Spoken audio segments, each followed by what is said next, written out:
Welcome to the Pursuing Freedom Outdoors podcast, a place where backcountry warriors can share their stories of grit, service, healing, and wilderness adventures. I'm your host, Tom Walton, Marine Corps veteran, full-time cop, and aspiring hunting and fishing guide. Join me and others as we journey from the hood to the woods in pursuit of freedom in the outdoors.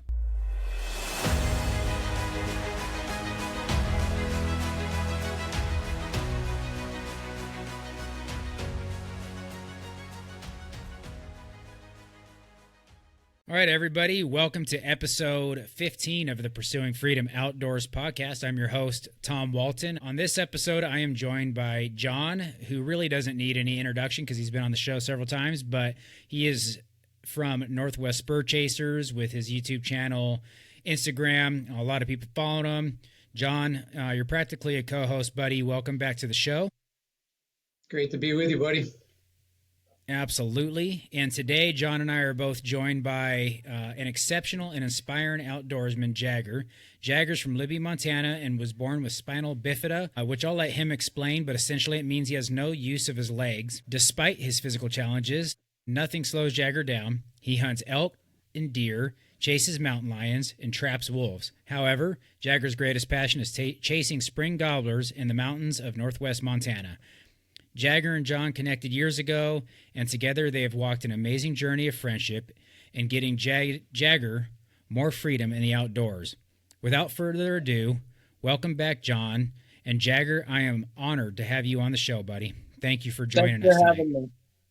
Thanks for having me. Yeah, absolutely, man. I mean, the pleasure's all mine. I've been wanting to do this for a while. Obviously, I've known you long before the show started, and you and I have gotten a chance to meet a few times in person. I've watched the videos on YouTube, and like I said, you're an absolute inspiration. You're vibrant personality, that you're fun to be around. You're passionate about turkey hunting. So enough of me talking about you. Let's dive into Jagger. Jagger, let's just go ahead and start, because I think an important part of your story, I think you would agree, not that you're a man that wants sympathy, but just tell us about your diagnosis and, you know, what it is and what implications it's had on your life. So, with me being born with spina bifida, as you said, I basically don't have any use from the waist down, or very little, I should say. With that, I also walk with arm crutches and ankle braces. Gotcha. And has that been a lifelong ailment? Yes, sir. 22 years. 22 years. So you're 22 years old. Yes, I am. Outstanding. Well, for 22 years, you haven't been able to have use of your legs, but it doesn't seem to have slowed you down or reduced your motivation. It looks like you've managed to still live a very meaningful life with what you got going on, especially in the outdoors. And so when did you start hunting? So I hunt everything. I actually started hunting when I was 12 years old, and I've killed deer, elk, lion, and as you all agree and know, turkey hunting is where it's at. Awesome, man. Who first took you out, Jagger? So deer hunting, big game hunting was with my dad and my great grandpa, but turkey hunting was actually one of my good buddies from the church that I go to. Awesome. What did you go out and hunt first? Turkey, elk, deer? What was the first thing you went and chased in the woods? Actually, turkeys was the very first thing I ever killed. That's awesome. So turkey started it all. April 9th of 2016, I killed a double beard. That's where it started. And you've been hooked ever since, man. That's awesome. So, Jagger, with all of that being said, you've been hunting now. If you're 22, you started when you were 12, so you've got 10 solid years, some great experience in the outdoors, in the woods. It's just out of curiosity, how has hunting helped you with the challenges that you face in life? It's taught me a lot of patience, how to overcome. Just, it's taught me a lot. That's fantastic, man. So it helped you a lot with just giving you some grit, because I think that's how I would describe you. You're a man of grit that just pushes through any obstacle that comes your way. I mean, I've watched videos of you climbing up mountains and embankments on your hands just to chase a turkey. I say just to chase a turkey, but we all know that it's all about the gobble, especially for Jaggers. Yeah, that it seems like it's really given you a lot of drive and motivation in life. Yes, it has. Awesome, brother. Hunting being such a major part of your life, what is it, when you think of the outdoors and public lands, what do they mean to you? I just, I love being in God's country, seeing what He created, and just being out there. Amen, man. Amen. Yeah. I mean, couldn't do it without His creation, right? No, sir. Do you think one type of hunt is more difficult for you than others, Jagger? I mean, if you had to compare them all, turkey, elk, deer, mountain lion, which ones bring different kinds of difficulty into how you deal with it, or preparation even, clothing, everything? Details that people don't know about. They all have their own challenges and difficulties, but I will say one of my most difficult hunts was the lion hunt I went on in 2022 when I killed my first lion. And the reason that was so difficult was just fighting the deep snow. Yeah. I mean, it's hard enough for me going out in the deep snow, whining and complaining. No kidding, man. And I can testify, to the difficulty of lion hunting in the Northwest in the wintertime. I think the first time I met you in person, Jagger, I was out lion hunting and ran out to Libby because I was up in far reaches of North Idaho and met with you in person. But, I mean, when you're lion hunting up here in our neck of the woods where I hunt and where you hunt, they're pretty much the same type of country, and it's big, steep mountains with lots of blowdown, and you have to follow the dogs. We use dogs.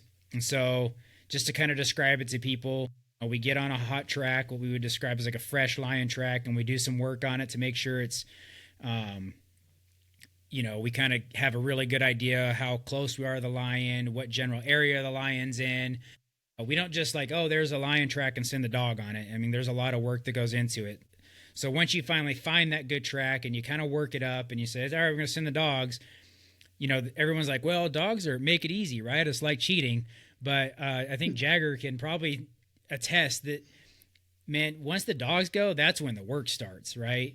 Those dogs go, and at some point when they tree that cat or bay that cat, Jagger, did the dogs bring that cat back to you, or do you have to go wherever those dogs go and get that cat? You have to go wherever the dogs go, and the dogs help, but it's work, but it's worth it in the end. It really is. Absolutely. I mean, and those dogs and those cats end up where you when you're standing there, you're like, please don't go down there. And that's, of course, and I'm talking about big steep drainages all the way to the bottom, way steep snow. And I know I have 2 great legs. I'm bringing trekking poles, and you get nervous. I mean, you can't see what's under the snow. I'm worried about breaking a leg. I'm worried about, when I guided clients breaking legs. It's dangerous to go down there. So I can't imagine how you did it with spinal bifida, not having legs, trying to use crutches or just crawl. Describe that experience a little bit for us. Do as much walking on my crutches as I could, but I tell you what, when it's steep and the snow's deep, you throw the crutches to the bottom or hand them to a buddy, and I just slide down or crawl up. Man, do you, slide down. Do you have special types of clothing that you prefer when you're doing all this? I mean, we're always thinking about how we're going to get through our hunts with different clothing, but I would think for you, it's got to be totally different. Climb snowmobile gear is keeping me in the woods during the wintertime. I tell you what, it's expensive, but it's worth it because there is nothing like climb snowmobile gear. Gotcha. That makes sense, man. I mean, not only do you have to keep warm and dry, but I mean, you have almost a full body to worry about with crawling through the snow. So I can only imagine, man, one of the more difficult hunts I've done is a lion hunt in deep snow. So like I said, I have a functioning body. So my hat's off to you for doing that, brother. Appreciate it. What about the lion hunt stands out to you as a highlight? just getting to watch the dogs work, see how incredible they are, and then getting to, stand underneath that tree and see the magnificent creature, because lions are actually really super unique. Absolutely. Absolutely. How so do you think?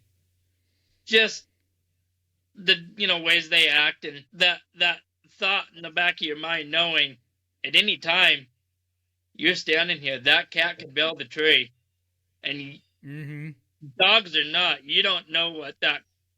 I mean, honestly, some go up because they're scared, but even so, they have a protective side, and if they come down pissed off, game yeah. on. Anything can happen, right? Yeah, absolutely. Just while we're on the topic of the lion hunt, man, what kind of weapon were you using? Mossberg 30-06. Nice. Solid choice, man. Were you open sights? What kind of optics were you using? Scope. Scope. Right on, man. Difficult shooting up in the tree? Not at all. How did you find the shot? No, nice and easy. And then for the lion, what did you do with the lion? Like rug for taxidermy? Did you keep the meat? I got a European of the skull, and we cut up the meat. Nice, man. You like mountain lion meat? I love it. How would you describe it? I know how I would describe it because I love it too. How would you describe it to the listeners? It's honestly almost like pork. It's absolutely white meat. Yeah, I would agree. Pork. Amen. Yeah, I would agree.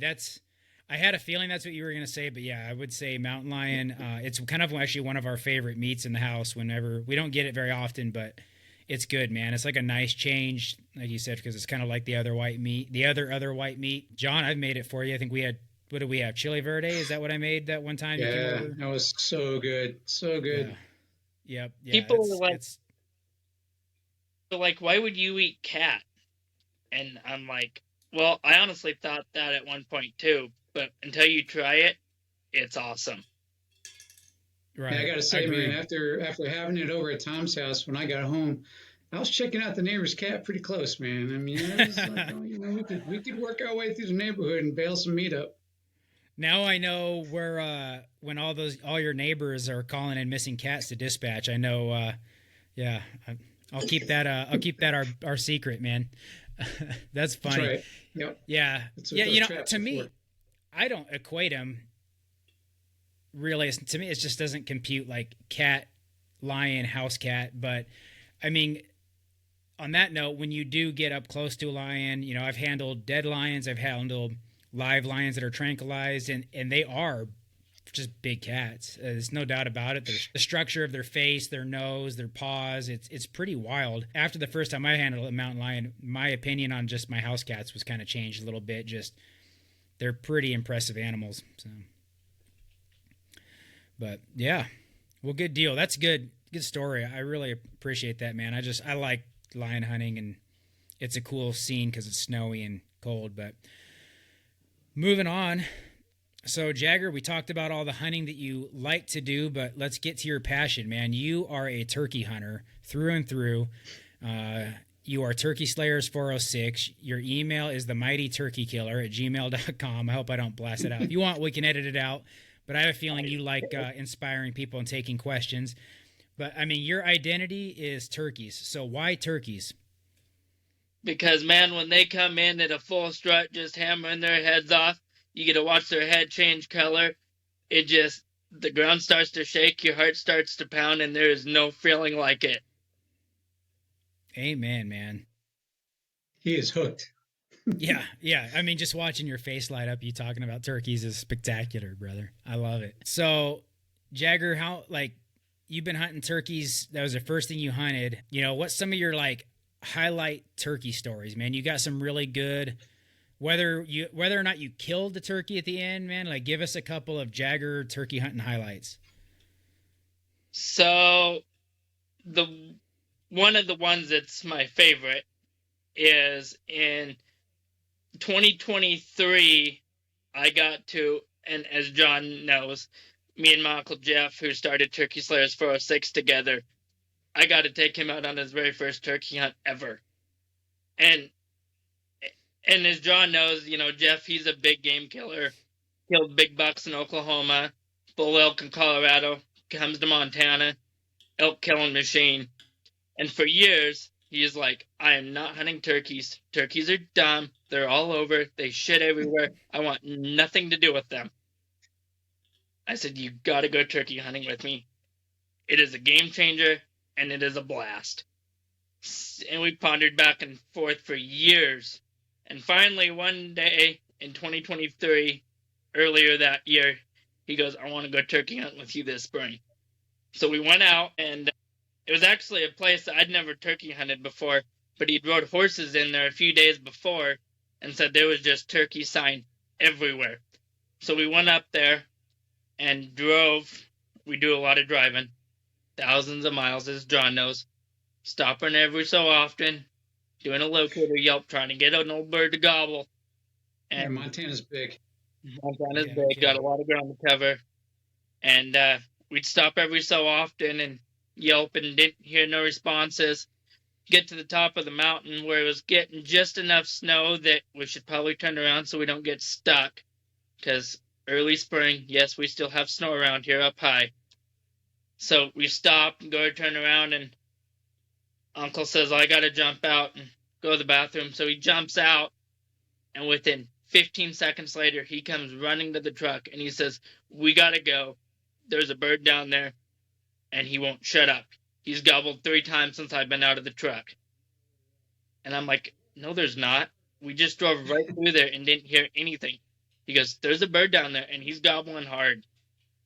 So we drove down to where we thought he was and got out. And at the time, before I got into this hardcore and now I have more turkey calls than I know what to do with, I had like a $20 box call from Walmart that I've acquired from somewhere. Don't even remember where now. So I got out and yelped, and sure enough, they gobbled. Well, back in them days, unexperienced, really didn't know what I was doing at all. I thought they were down below the road. Actually, we both thought they were down below the road. So we get down there, and actually, it's the same place that I killed my bird in 24. So as John will tell you, it's steep. Yeah, it's steep. Get down there, and again, at this time, was no good at all. Still really ain't good with the diaphragm. But I wanted to pull out a diaphragm so that way I could have my hands free and start slowly working this bird to the best of my knowledge. Well, I get down there, and I realize I have no turkey diaphragms in my harness. The only diaphragm I had was a Dirk Durham, the Bugler Phelps diaphragm, which is his elk diaphragm that he came out with. And it was actually in there from the previous fall. And I'm like, well, when duty calls, duty calls. So I pulled out the old Maverick and I started yelping. And 2 jakes came in on a string. And they were actually up above us, across the road, and up above on top. So I called them all the way down across the road, and they came down the backside, just gobbling every 10, 15 seconds. And Jeff looks at me and he goes, they're coming. And I says, you're going to kill a bird. And started calling, and next thing I know, I'm like tucked behind a tree, don't want to be seen. And Jeff goes, they're right there. There's a red head. So I poked my head around. I says, yep, that's a Tom. I said, shoot it. Kaboom. Bird goes flopping. Walk up there, and it was a Jake. But I tell you what, that was my uncle's first redhead, and that's where it all started. Awesome. Yeah, that's great, man. And some of your guys' videos kind of capture a little bit of Uncle Jeff's attitude as far as big game, and without him even necessarily being super involved. Because I remember a video, I think came out this year, right, John? It was you released it this spring, so it would have been a couple, last year, the year before hunt. But I remember you guys were making fun of Uncle Jeff because he's wanting to go bear hunting, and meanwhile you guys sitting there turkey hunting, and you guys had quite an encounter with the black bear. Is that right, Jagger? What, John? Maybe 10 yards? Yeah, I'd say it was it's not even on film as good as it actually was because I had to put the camera down. Like, we can talk more about that, but yeah, 10 yards, I would give it that. He handed me the camera and said, "Have the gun ready. I gotta scare this before it gets problematic." Yeah, and Well, I mean, I got Jagger with me, and I'm thinking, man, I'm responsible for this guy. And I hardly knew you at that point.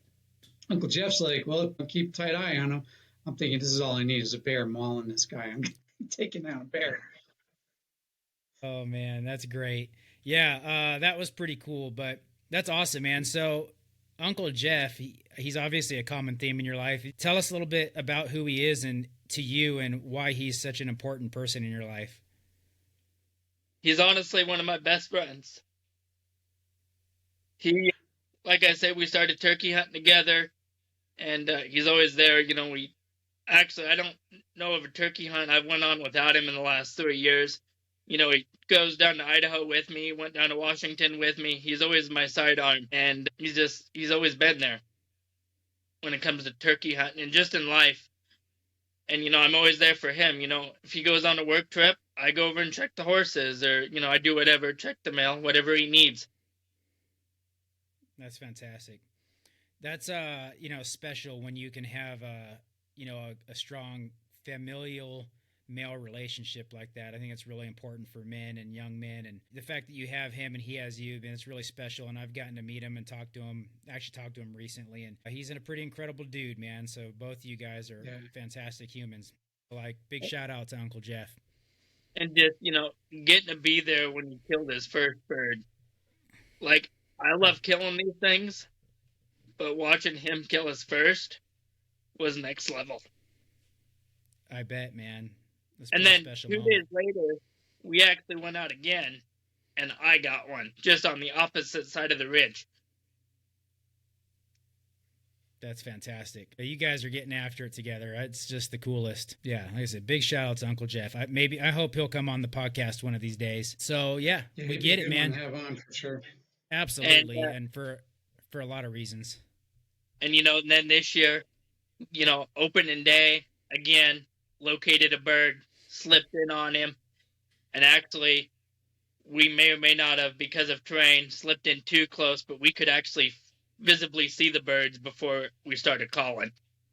Oh, wow. And it was a Jake and a Tom with 3 hands, and he got set up in front of me 50, 60 yards. I got set up behind him, and we actually had his dad with us, which John's met his dad too in 24 when we did that film. He drove all the way up from Mexico to be here with us, so that was pretty cool. Wow. So we had his dad with us, and I started yelping on the box call, and they turned their head and they'd gobble, but they had those hens there. They weren't moving. So they just stood there and strutted, and getting to watch that strut show and that anticipation of what are these birds going to do next, because that's always a thought in the back of my mind. What are these birds going to do next? And they're gobbling hard, and they're all fanned out, and just that adrenaline rush, that excitement. And I knew I had to do something because what I was doing wasn't working. So I slit the old box call down and pulled out a slate, and I yelped 3 times on that slate, and it must have just been the pitch change because that Jake turned his head, put his tail fan down, and came in on a string. And my first thought was, well, that ain't good, because if we get busted by this Jake, we're done. And that Jake didn't get 45 yards, and I heard kaboom, and we can't stop the flop. I love it, man. And so just Uncle Jeff. What's that? Sorry. Uncle Jeff's the Jake killer. He's the Jake killer. Well, no, I take that. He as John will tell you, he killed a giant down in Idaho this year. Nice. I was actually I wasn't jealous, but I was kind of jealous that I didn't get to be up close and personal and see it, because that was a good bird. Nice, right on. Yeah. Congrats to Uncle Jeff. And just even opening day this year, just to see the pure smile on his face. Yes, it was a Jake, but just to see the smile on his face to be together and kill a bird, it was awesome. Yeah. Well, John and I were talking about this morning. We were kind of chatting when I was driving into the office, and we both came to the conclusion that there's no such thing as just a Jake, right? It's not about the bird, whether it's a Jake, a Tom, you know, 1/2-inch spurs, 2.5-inch spurs, what it is, it's about the hunt that got you to that bird, you know, and that's what makes it special. You just sometimes it's just you get the turkey that presents itself to you, and, you know, you make a decision one way or the other, but if you're satisfied with the hunt, that's what matters. It's not whether or not it's a Jake or a Tom, and especially out here where our turkey populations are sky high, I just want people to have fun. I actually made a post about this a few weeks ago on my Instagram. It's not about whether we kill anything or about the trophy. It's about the experience together and the memories we make. Yeah. Amen. And that's 100% what we go out to do. I love it. So we got to hear a lot about turkeys, and we're going to get more into turkeys. This is going to be a very turkey heavy show. But kind of want to move on over to John, just for your story when it comes to Jagger. Let's just start with, how did you connect with Jagger? Well, it's kind of good that Jagger's here because he can fill in gaps that I might not have from his perspective too. But I mean, for me, it's pretty typical social media. Someone reaches out, and Jagger did at one point, and I think just being social and saying hi back. And after a while, Jagger kind of started to stand out a little bit, and I started asking more questions. Is that right, Jagger? Yeah. Yeah. Just kept, poking and prodding to find out who this guy is, who's being somewhat persistent, for those who know Jagger. Well, I'd like to ask you about that. So when me and Uncle Jeff started doing turkey hunting together, he made the comment to me that I should start doing YouTube videos. Well, I know nothing about YouTube, but I know Instagram. That's why I started Turkey Slayers 406 on Instagram, was to share some of my stories and our pictures on there, not knowing where it would bring me and bring us today. Well, when I started my Instagram, the first thing I did, as always, I went and started looking for turkey hunting pages and people who turkey hunt, because turkey season's only 46 days a year, but I live it 24/7, 365. I want to see birds and dead birds all the time. Well, it wasn't long and it wasn't hard to find Northwest Spur Chaser. So then I started watching his Instagram. This guy kills birds every year, all year long, and if he ain't killing, he's calling for someone else to kill a bird. This guy he's onto something. He knows what he's doing. And when I look for somebody to follow, I want someone that knows what they're doing. Well, then shortly after, I found Northwest Spur Chasers YouTube. And after about 7 videos back to back all night long, I was hooked. I had to meet this guy. I had to connect with this guy, and I wanted to learn something. Wow, I'm humbled. I mean, seriously. Yeah, it's always fun to hear these backstories because you just don't know that part. All I know is the part that I seemed like a very decent person. I started asking you some questions about, the disability that you have. I wouldn't call it disability at all, but for the sake of listeners, I'll say that, and then you started telling me, I'm like, man, there's a story here. And, as a YouTuber and someone that's always trying not to just point fingers at himself, but always looking to see, who has God brought into my life recently. And I'm like, yeah, there's a story here to be told. And I decided, let's make this happen. Tried to do it the first year. Life was already kind of set up and too busy. And we made some preliminary plans. And hardest part is just seeing it through. Tom, how it gets when the season's rolling. You're moving from one thing to the next thing. And it's hard to fit things in. But I'm like, man, I got to make space to do this. And I didn't know I was getting myself into. I had no clue really whatsoever. I'm going to drive up there and meet this young man and get out in the woods and do a turkey hunt. To me, it's like, that's all I need to know. But, yep, the family was there. And that was cool because they didn't have a clue who I was. I could have been some dirtbag. I am kind of a dirtbag at times, but, Anyway, we got to meet the family, got to say hi to everybody. Everybody wanted to know, like, so why are you doing this? What's the backstory? What are you trying to get out of this? Suspicious. Nothing. Yeah, as they should be, right? Absolutely. Yeah. But, it didn't take too long to just tell the truth, you know, speak your heart, hang around a campfire. And I'm like, I'm just here because it's an opportunity to give back, an opportunity to reach out, meet a great person with a great story, and try to find a way to make it unfold. And we did. And I had no clue what I was in for, or what you know, how difficult it would be.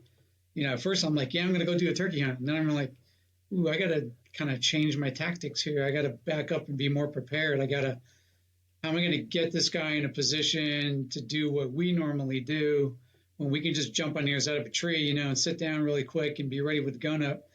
There's obviously a little bit more to it, but I mean, not that Jagger can't make it happen. He makes it happen. But, you know, there are some slightly more difficulties too, right, Jag? There is. But Yeah. Yeah. I do want to say this for the listeners listening. If you don't already, go check out Northwest Spur Chasers YouTube, because if you're as passionate about turkeys as I am, you will learn start to finish on the do's and the don'ts, and there is no hiding anything. He shows it how it is, and I really respect that about him, because he shows everything. Yeah, especially when I miss. I love showing that. Hey, that's going to be on my film this year, and I ain't even ashamed to admit it. No, but the look on your face was epic. It happens, man. And yeah, Jagger, on that note, you're 100% right. I mean, John, you show the wins and the losses and the slugfest and the grinds, and that's one of the things that I think brings a lot of value to your show. And kind of on the note of slugfest and grinds, man, if I remember correctly, your guys' first hunt was an absolute grind. Because I remember John telling me, like, oh, I'm going out to Montana. This spot should have birds. And when he came back, and I think I got some like update text in between when you guys were out there, and it was like, this is hard. There's no freaking birds. Yeah, it's brutal. I know. Yeah. So just between the two of you guys, give me kind of like the rundown of that first hunt, because I think it just, between the video and just your story, it showcases a lot of the grit that Jagger displays. Yeah, I mean, you know, I'm going out there with the mentality that, you know, we live in the Pacific Northwest. Turkey hunting is going to be easy, relatively. I've hunted Idaho before, and I'm gambling on the fact that they know where they're going and they know what they're doing already. I really didn't. Yeah, I found that out. I mean, Also, you didn't know what you're doing. You picked an area that you guys love to go into. But I mean, you know, we're used to seeing much higher numbers and concentrations. And man, when you get into a valley of Montana that you get up on a high look and you can see forever from valley to valley into the next one, knowing that it could literally take, you know, just a week alone to get into the pieces of what I'm looking at. And we got spoiled the first night there. This is the funny thing.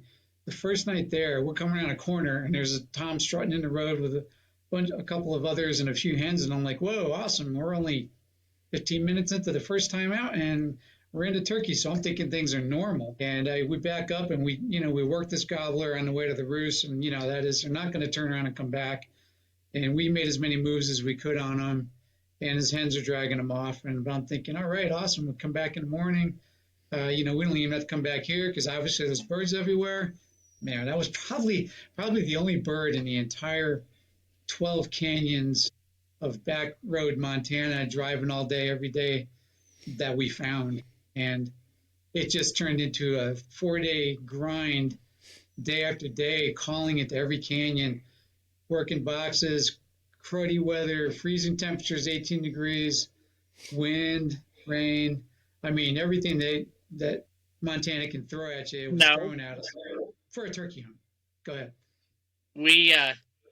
Snow too. Should we mention that the first night you were here, we were literally like 65 degrees in, you know, light clothing, and the next morning we're in raincoats because it's snowing and 7? Yeah, it was 27 was the high for the day. Wind was blowing everything sideways. Yeah, we were out the evening before in t-shirts and, you know, just trying not to get too hot. Perfect. You know, it's beautiful weather. Turkey's gobbling. Life is good. Nah, not so much. Yeah, so that just kept going. And I'm realizing, holy cow, I got a serious challenge because I came here not just to film Jagger, but of course to, to film a turkey hunt. And I'm like, well, I got gobbling the first night. I'm scratching big zeros the next couple of days, weather and no gobble back. Everywhere we went, making noise, calling every 10 minutes all day long, 8 hours a day. Nothing in the evening, nothing in the early morning light at the top of mountains, listening with dead silence in canyons forever. And I'm like, oh my God, not a single gobble anywhere. Like, this is not looking good. So you want to add to that, Jag? It was a grind. Yeah. I honestly don't even know what else to say other than it was a grind. How did it? So how did you guys overcome it? With good campfire chats in the evening, high hopes starting at 3:30, 4 o'clock in the morning, and the never-ending pursuit of the gobble. I mean, really, it's just drive and call, man, drive and call, because out there you can do a lot of road calling, really into canyons forever, and you don't have to go far to get an echo back if there's one there.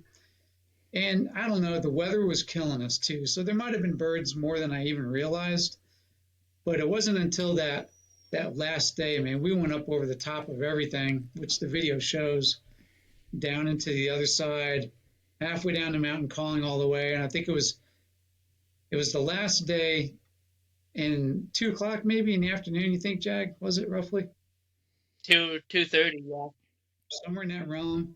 And I'm thinking, man, this is it. And I wasn't even expecting anything anymore, because everywhere you go, it cries turkey. I mean, you look out at the pastures, you look at the woods, you look at the conditions and the food and the forage, and everything that's there just screams turkey at you. But Montana's so big that birds can disappear and hide forever, and they can just keep walking and you'll never find them. But we came into that canyon on the side of the mountain, probably 50-degree angle, and I just got out for the umpteenth time and not even expecting anything, make a call, and immediately got my head blown off. I'm like, oh my God, a gobble. Here we go, game on. Get out of the truck, get your gun, slide down the mountain into position. And yeah, and he is literally, sliding through loose rocks and shale to get down the mountain far enough away from the road with birds gobbling, all of our eyes wide. And, then it's game on. It turns into pretty much a 2-hour turkey hunt from that point. It wasn't easy. So fun fact, where I killed that bird in 24 was literally 150 yards from where I called in Jeff's first bird in 2023. Pretty funny. Yeah, you guys were whispering that as I'm calling and working these birds, probably, really slow and easy in the beginning. And we were using different sounds to sound like more than just the same bird, because I could tell they were gobbling hard. They wanted to come, but what they really were saying was, come over here.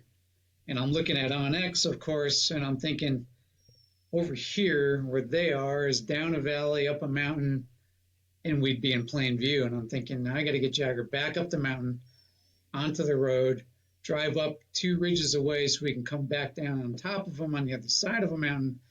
So yeah, I mean, the video doesn't even show all that we went through. It gives you a good taste of it. But, once again, getting him up the mountain, I showed some of it as best possible. And this guy is clawing the rocks. His uncle is pushing him. His uncle is pulling him up the mountainside. I mean, it was hell. I mean, it was a grind. We went down and called, and we could tell they didn't want to leave the ridge they were on. So then we had to climb back out of the hole we just came down, walk up the road, and slide down on top of them again. So I literally slid down the same mountain twice that I just crawled out of. Yeah.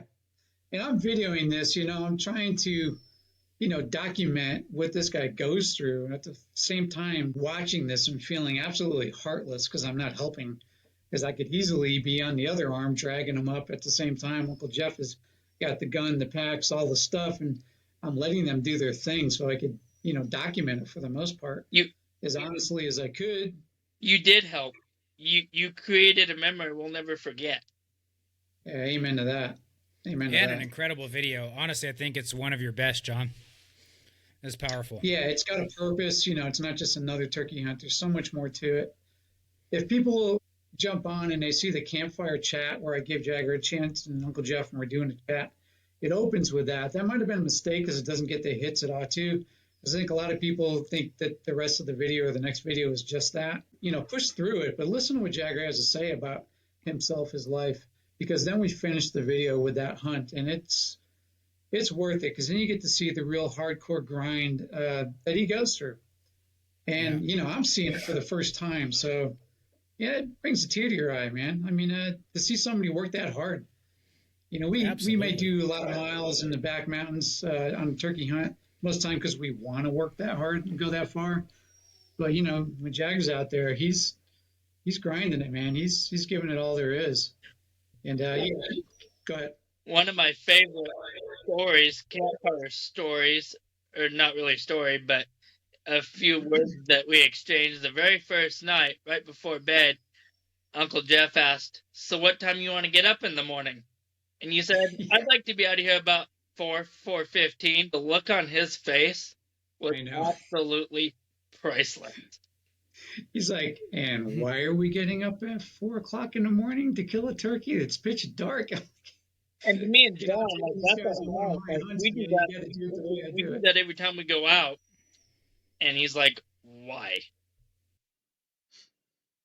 So you can hear the bird and have a clue. And out there, I mean, I was hoping to hear a goblin. We're driving up a couple thousand feet to get up above all the hilltops, and with a pin drop in the distance, no wind, no nothing, and to hear absolutely nothing answer back as the sun's coming up, and I'm like, oh God, it's going to be another day of this.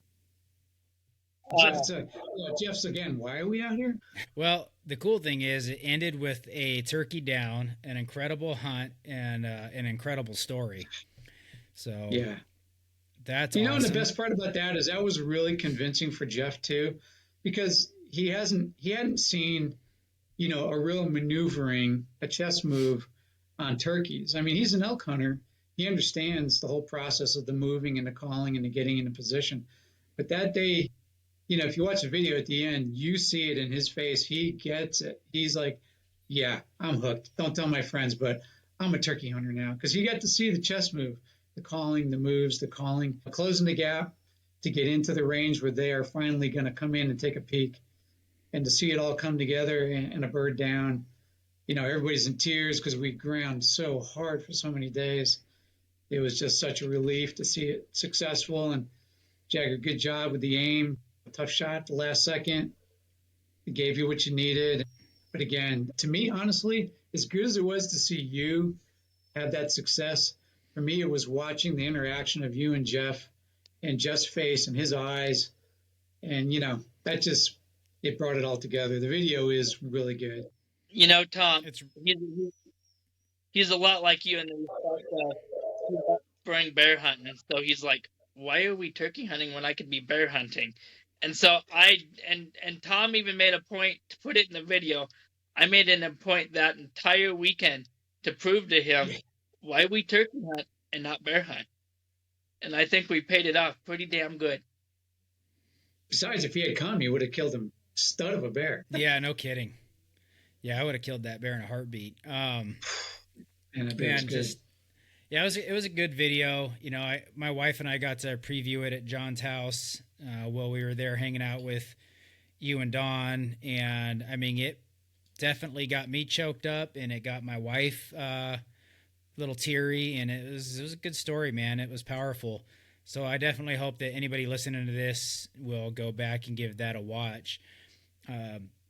So transitioning that experience, John, motivated you to get Jagger some more mobility and some more help. And the way you went about doing that is nothing short of a God-given opportunity and mission, man. Like, he worked through you and you got an incredible thing done for Jagger. So why don't you guys share that part of it too? You can start, John. Well, I mean, for me, after experiencing that whole hunt and back home, putting it together and editing the video, and I'm sitting here looking at the pieces of it, and I'm showing it to Dawn, and like you learned, Tom. I mean, until you see it or you experience a portion of it, you don't get where my heart was at that time. And it's like, how I got to convince everybody of what, I'm impressed with this opportunity to do something more. I mean, I came home and I looked at Dawn. I'm like, this isn't enough. I mean, yeah, we killed the turkey. It was awesome. It was great camaraderie. It was an epic hunt, an epic time in the woods in the Montana mountains. But I need to do more. I felt compelled to do something, and I started flipping around on screens and looking at different companies and seeing what's out there for mobility. Because I mean, obviously Jagger's been getting around town, but he was relying on Uncle Jeff and family members to assist when necessary, right, Jag? Yep. Yep. So, and I'm thinking, this guy's you were turning 21 that year, right?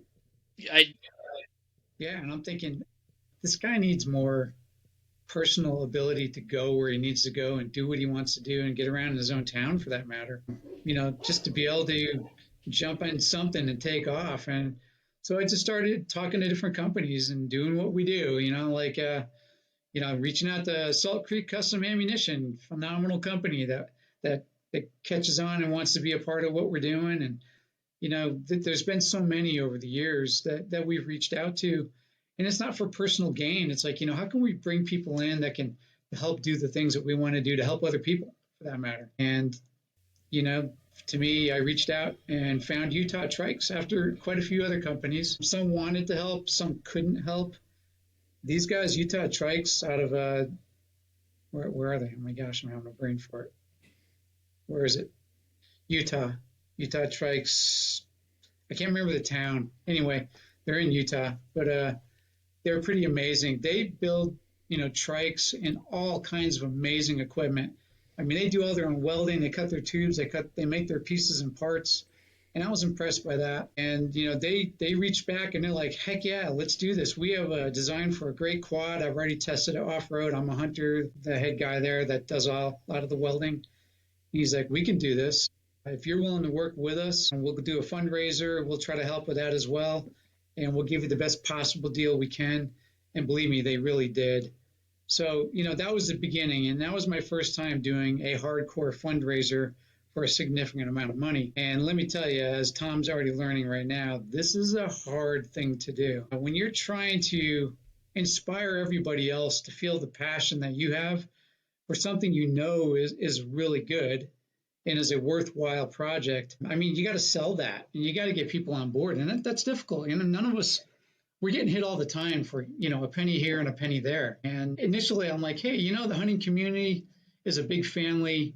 Everybody's going to want to jump on board and be a part of this. Well, I'm sure everybody wants to, but it's not easy to do. I mean, everybody's trying to feed their family, put clothes on their kids, shoes on their feet, get them to school, and on it goes, one bill after another. So, you're asking for a buck. People just don't want to start doing it sometimes. And yeah, sure, if everybody that was following the channel was able to give $5, it would have been done in one night. But it doesn't work that way. You gotta inspire people. You gotta get them to hear the passion that you've had. You gotta get them to capture the picture. And a big shout out to all the game makers, the call makers, the personal call makers, the private guys like, James Harrison Custom Calls, Jason Phelps Game Calls. I mean, there's so many guys. James he reached out to all of his friends in the custom call making business. And granted, there's a lot of other people that jumped down with $5 here, $1 there, $10 here, $20 there, $50, $100. I mean, we needed thousands, and a lot of people did it. And I can't say thank you enough to anybody who's watching this that had a portion of it, whether it was a prayer or a penny. Thank you. But again, I just say to all the custom call makers who put auctions together and helped raise the big bucks, did a lot of custom stuff. Bruce Whalen too, who still continued to give in other ways afterwards. I mean, it never stops. And then we've all become that much bigger a family, that much tighter a family. And, we did something I think God was 100% behind as well. I can honestly say I've been involved in a lot of things, but I'll tell you what, there's nothing like the hunt community, the outdoor community. It's refreshing to hear that and to have seen it happen. Because, yeah, John, you're right, man. Like, trying to do my own fundraiser right now, and I'm not even going to talk about it because this isn't the time. This is about you guys and Jagger. But from that experience, I watched you and I knew it was hard, but yeah, it's hard to raise money. But yes, the hunting community is not a lack of heart. It's just, you put it well, John. We're getting hit left and right. Everyone wants money from us, whether it's for for-profit business or a non-profit business, and so many great causes out there. So my hat's off to you for making it happen. And yeah, my hat's off to the hunting community for banding together, especially the turkey hunting community and the call makers that did it. It's awesome. But, I think it's important that they hear from Jagger. I mean, this changed your life, right? This wasn't just a little gift. This was a big deal for you, I would imagine. Just the freedom it gave me. Being able to go, before it was, if I wanted to go somewhere, I had to ask for a ride, wait for a ride. If I didn't have a ride, I didn't go. Which with my family being the way they are, I was very blessed, and I always got to do everything I wanted because they're there to support me. But having the freedom now of, well, if I want to go to coffee or I want to go downtown, I just hop on my wheels and go. And that's why, that's awesome. John, John said it, but I'm going to say it personally. I can't thank the hunt community enough. Yeah, buddy, for sure. I mean, it's so good to come visit you and see you cruising through your town, even passing other cars. What the hunt community did to make this happen truly means a lot. Because, like I say, I can go have coffee with buddies. I can, when my uncle's on work trips, I go and check the horses. Amen. Which has been a big help to him as well. Yeah. You know what, Jagger, Absolutely. One of my favorite things that I'm hearing you say right now that really stands out to me, and just another testament to you, is that the first thing you lead with, I mean, yeah, you say it gave me the freedom, but the freedom to do more for Uncle Jeff. And I think you're really calling out the freedom that your family gets too, because you don't have to rely on them. I mean, that's got to be helpful for them, right? I mean, they want to help you, but how important is that to them that now it's for you to have that freedom too? I mean, now like I say, now if I want to do it, I just go. That's awesome. Good grief. Sorry, my phone is just acting on its own here. That's a lot of phone calls for a retired guy. It never ends. Hey, when you get as big as John does in the turkey hunting industry, it never. No, it's true. I mean, and shoot, John, you just made an East Coast. Both of us did. We made our East Coast debuts with Christian Outdoors podcast, which was a great episode. And plug that real quick if you haven't gotten a chance to know about Christian Outdoors podcast, folks. It is an excellent podcast hosted by Pete Rogers, and John did an excellent job talking about hunting turkeys in the Northwest. And that's a whole nother episode regarding Pete and Christian Outdoors and what we got coming up. But Jagger, that's amazing, man. And it just makes me so happy and inspired to see what you're doing, what this cart has done for you. And it's been an absolute pleasure to watch it. It's not about me, though. It's not about me, though. It's about the people that made it happen for me. That's a beautiful attitude, man. And I think we can echo that. And it is about you from our perspective because of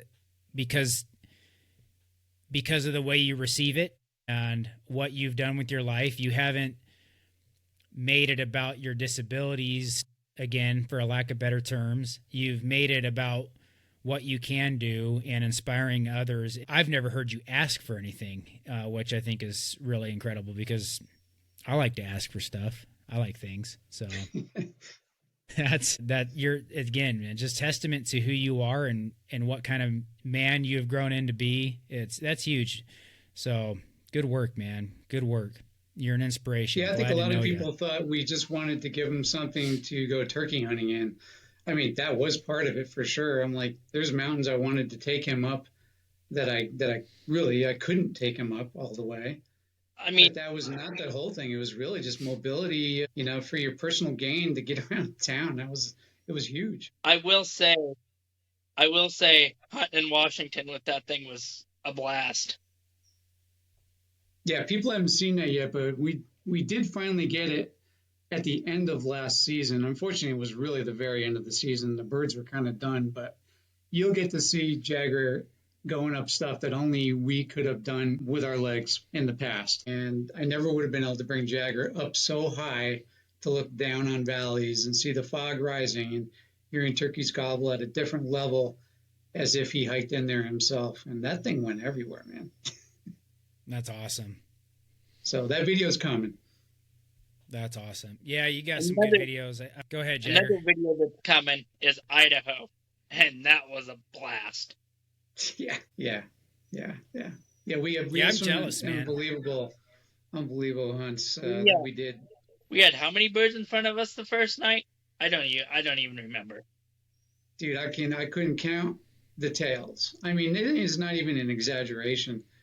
I'm looking around with my head and I'm trying not to move my head too much, but from far right to far left and an acre plus out, no, not an acre, I would say 10 acres out in front of us, birds just kept pouring out of the woods to come in to roost up behind us.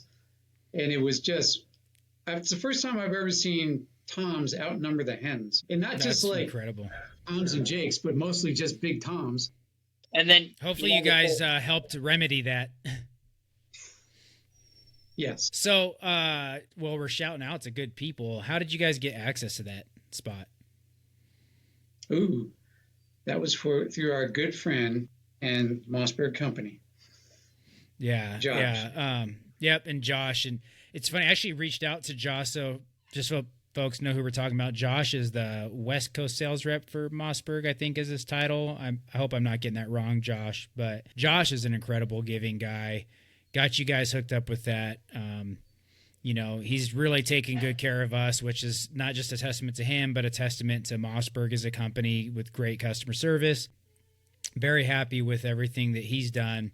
But I approached him about coming on the show, and at first he was very like, I don't really want to do podcast. And he actually, months later, reached out and said he'd like to come on the show. So that's upcoming, and I'm really excited to have him come on. Awesome. Talk about turkey hunting. And congrats, Josh, because if you listen to this, I know you just killed a smoker of a whitetail buck, so good work. But yeah, shout out to Josh for the access to that property. Yeah, I had a chance to do a lot of hunting with Mossberg, a lot of calling for them and with them at the same time, and it was a blast. That's a pile of videos to come from that couple of days out with them too. And then, Josh said, hey, there's this place you got to bring Jagger to. He goes, you haven't seen it yet. He goes, but, follow us and we'll drive there and I'll introduce you to the landowner. And yeah, it's private land, but holy cow. I mean, you think that's going to be easy when you see that many birds. It's really not. It's almost the opposite. Because I'm sitting there and, Jagger's in front of me and we just kind of watching this horde come into the field. And everywhere I looked, I'm thinking, I would not want to shoot this right now at all because there's too many birds for one thing, and there's birds behind birds, behind birds, behind birds, and there's no clean shots. And I'm thinking, this is not going to work. It'd be so much easier to get out of here and call one in the next day, which is kind of what it turned into. But we'll save that for the video. I love it. Well, good deal. So as we kind of come to a conclusion here, Jagger, as we talked about, turkey hunting isn't the only thing that you do. You've done some involvement with the NWTF, the National Wild Turkey Federation, and that's awesome because that's all volunteer work and you kind of giving back to the wild turkey. So just a little bit in brief, what have you done with the NWTF? Yeah, so last March, I actually got invited to my very first NWTF event ever by my good friend Eric Carter, who's the Washington chapter president. He invited me and my uncle Jeff both to come. So we went down there, and that was the very first ever event I went to. And, going down there and getting to sit with John and Don all night, talking turkey and just the atmosphere, I'm like, I want to be more involved. It's the National Wild Turkey Federation for a reason. It's all about turkey. And if it's about turkey, I want to be involved. So I'm like, how do I get more involved? And so I started doing some research and I got in contact with the Montana chapter president, who weeks later actually drove up and talked to me, and we came to the conclusion that we were going to have a bingo night fundraiser in my hometown of Libby, and that was just last June. And just getting to be a big part of hosting an event for them, and just be part of the contribution of the National Wild Turkey Federation and their mission for the wild turkey. It was truly incredible and something I'm very proud of being a part of. Great, family and just atmosphere. And, since then, I went over to the next town over and helped out with an event. And, hopefully this year we're going to be doing a couple more. I know next year when Washington has their banquet, I'll be back in Spokane. So the NWTF is family, and I'm just proud to be a part of it. That's fantastic. Yeah, they're a huge part of turkey, conservation efforts in general. And I think folks that are listening from probably the southeastern part of the country really appreciate their efforts right now, as their turkey populations aren't booming like ours. So good work, man. Appreciate you doing what you have done with them. And yeah, I think we can all agree that if you're not, if you're not a member, opportunity to, I hunt turkeys 64 days a season, but now being involved with them and getting to do events throughout the year, turkeys all the time, and that's what I want. Love it. Would you say that membership with NWTF as a turkey hunter is important? Absolutely, 100%. Awesome. And I'm not trying to sell the NWTF, but I think, when you're out there hunting and fishing, that being a member of some sort of conservation organization, that whether it fits your interest and or not, I guess, is pick which one you want. But I think it's important to give back and contribute as a hunter. We do a lot of take, and yes, our licensed dollars go places, but I think it's important to get involved with those organizations. So I'm glad to see you doing it. I think should inspire others to do it. Yeah, it's really important. They do a lot of conservation, maintaining the wild turkey, spreading it, and doing a lot of work in the land in different chapters across the nation. So, your money is definitely getting used. Good deal. So, Jagger, I know you hunt turkeys 64 days a year, and you live turkey hunting 365, but somehow you managed to fit in some other things. You got some adventures in the woods coming up here, some wintertime fun. From what I understand, you were boiling traps today. Yes. Talk to us about what you got going on with those. I was boiling traps yesterday, today, and probably 2 or 3 more days next week. December 15th is the opener for the wolf trapping season in Northwest Montana. Get them. Being a big-time hunter, people got to understand that predator control is a big part of that, too. And so I feel as an outdoorsman, as a hunter, it's just as much our responsibility to deal with the predators as it is the prey. And my good buddy Gary, who I actually met through his wife because his wife was a leader at the local youth group I go to for our church. I met her several years ago, and, I don't hide what I live for. I live for hunting, and so I talk about it all the time. And she quickly realized, as most of you do, that I live for hunting, and she's like, you got to meet my husband. You guys will click right off the bat. So we, exchanged numbers and started talking, and that following weekend, I actually followed him on the trap line for the very first time, and one weekend led to another, and did that for 2 or 3 seasons, and then they actually moved for a couple years, so I didn't get to do it the last couple seasons. But this last October, beginning of October, they moved back. So this winter, dogs are in trouble because we are on the trap line. That's awesome, man. What kind of equipment are you using when you go out there? Snowmobiles? Are you guys driving trucks where you can? How are you guys accessing the country? Side-by-side with tracks. Nice, man. That's a good way to get around the snow. I've gotten a chance to use those before. Good deal. About how many traps you guys put out? I think right now we got 44 or 46. That is a lot of traps. How long does it take you guys to check that trap line, and how often do you check it? Because we have so many, we interchange days, but we're checking every day. And how long do you have those traps out? The whole season. So December 15th through, I think it's middle of February-ish. I don't know. I'm honestly going to have to go check the regs because they changed the date this year. They shortened our season. Gotcha. It's a huge commitment. That is a huge commitment. But like I say, as a fellow outdoorsman and hunter, I do firmly believe that being a part of predator control is a big part. Because Absolutely. well, even down in Idaho and Washington, I'm sure you guys will agree, the elk numbers and deer numbers are not the same as they used to be, thanks to primarily the wolves. I mean, you got bears and lions, but the wolves are a major problem. At least up in Montana, anyway. Yeah, we experience it, here in a lot of different parts of Idaho, and the wolves have moved in and done some damage. And it's interesting conversation for a whole nother show kind of thing. But, it seems to be, at least my take on it is, great, we have wolves here. I understand why some people wanted them, from a nostalgia, native species type of standpoint.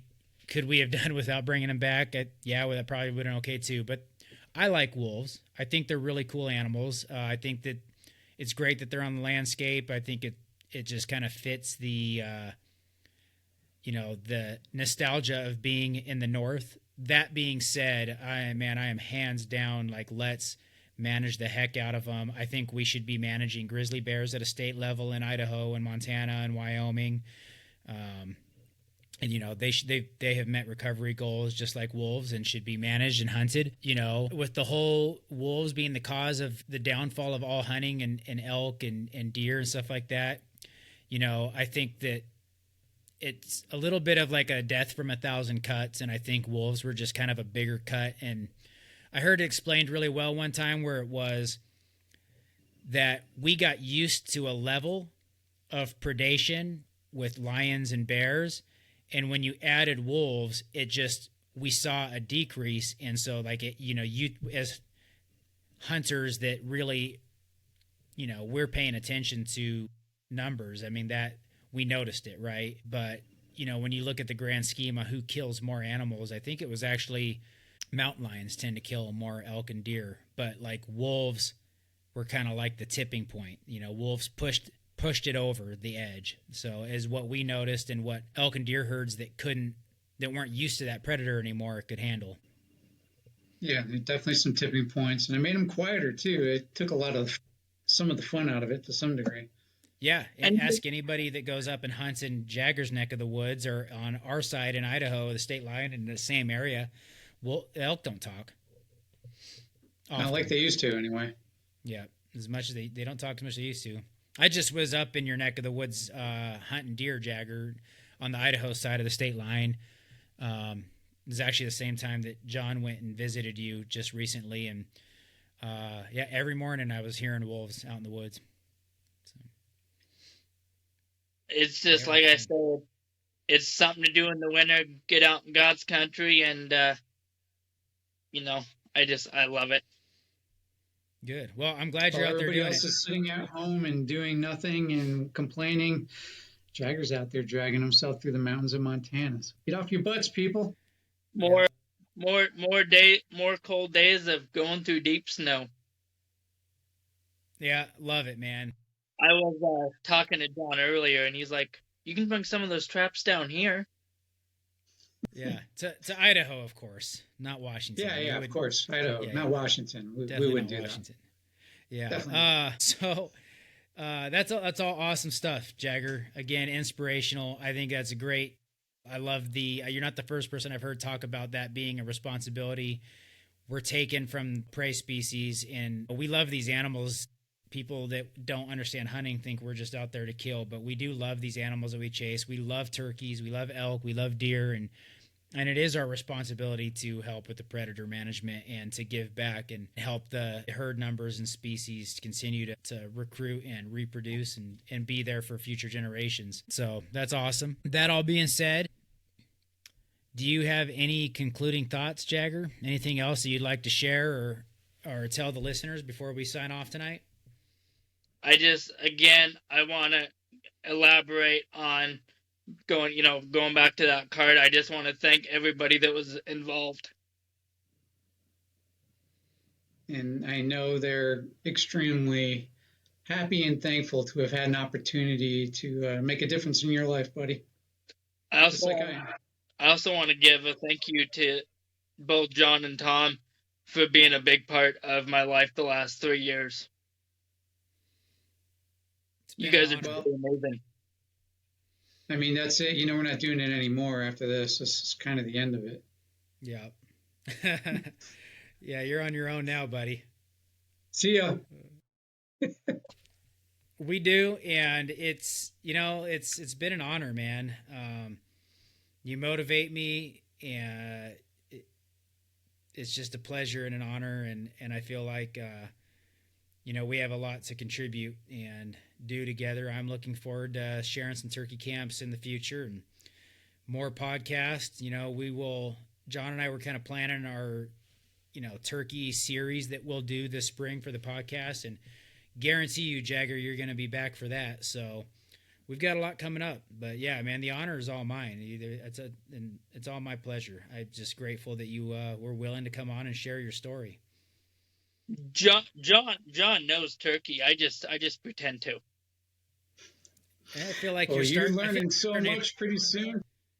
Huh? I feel like you're starting to get the hang of it. Oh, I've known since day one. Why do you think I hunt with him? Just kidding.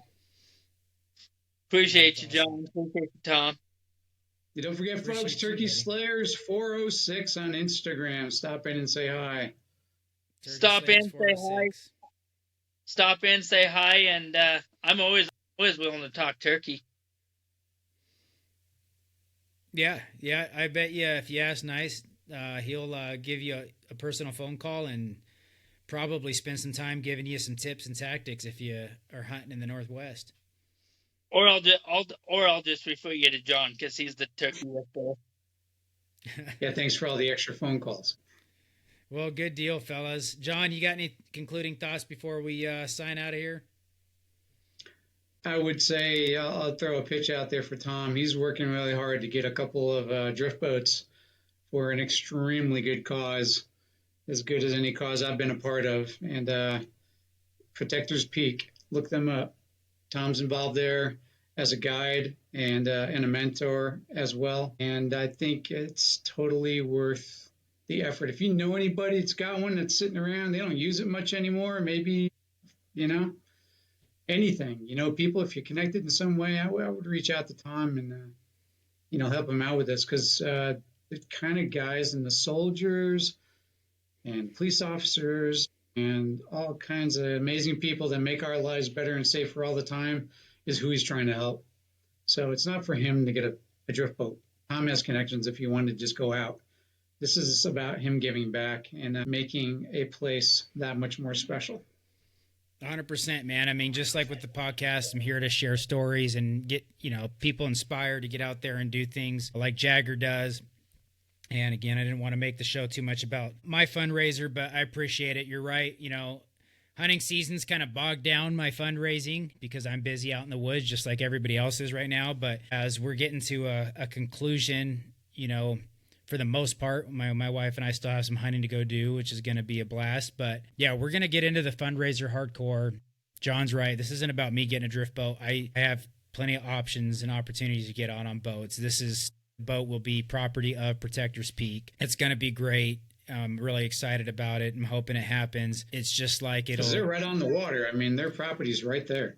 Yep. And it's just like, I don't know if it's right to compare Jagger's situation, but just picture a disabled veteran, coming out to go fishing, and right now we can only walk and wade fish. And if I have a veteran that can't walk and wade, he can't fish.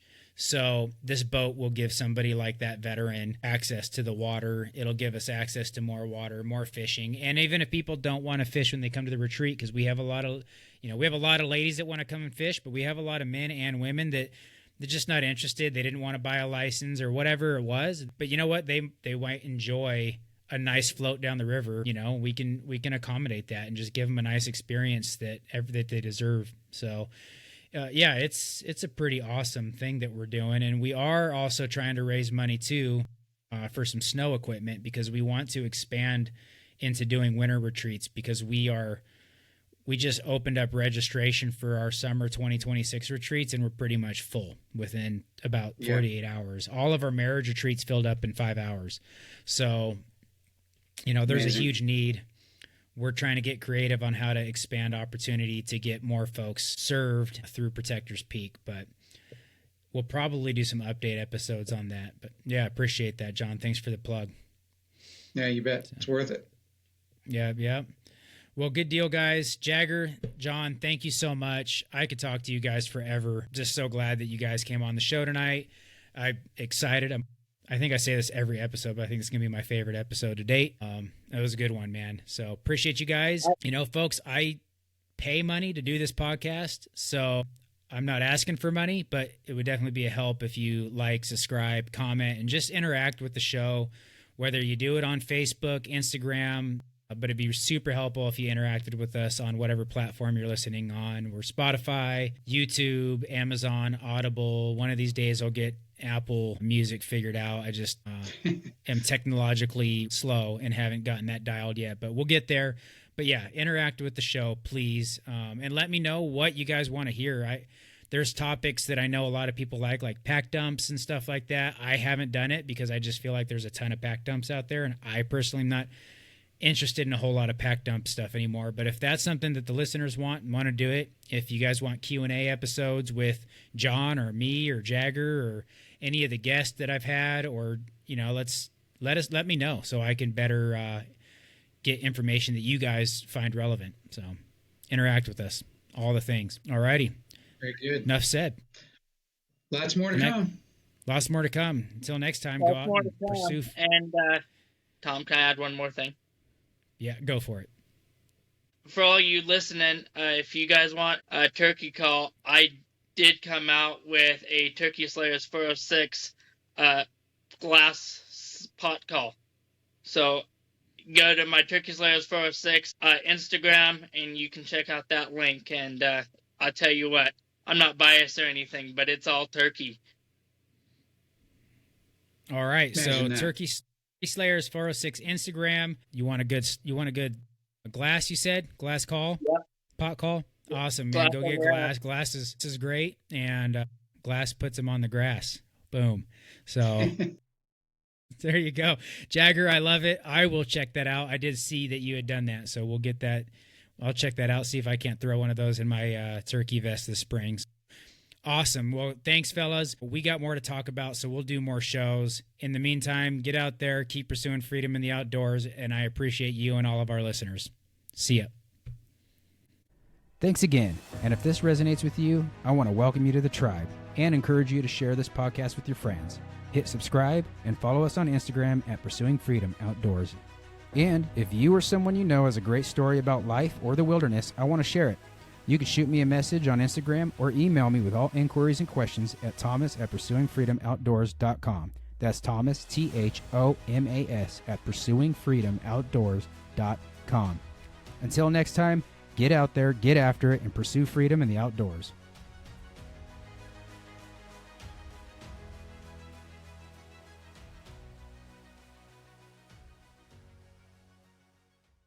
Before we get started, I want to thank our first partner, Response Ready Medical. Response Ready Medical, bringing our customers the best quality training and equipment for the worst case scenario. Response Ready Medical's vision is to be the leading provider of emergency preparedness solutions across the United States, empowering communities, organizations, and individuals to respond confidently and preserve life during critical moments.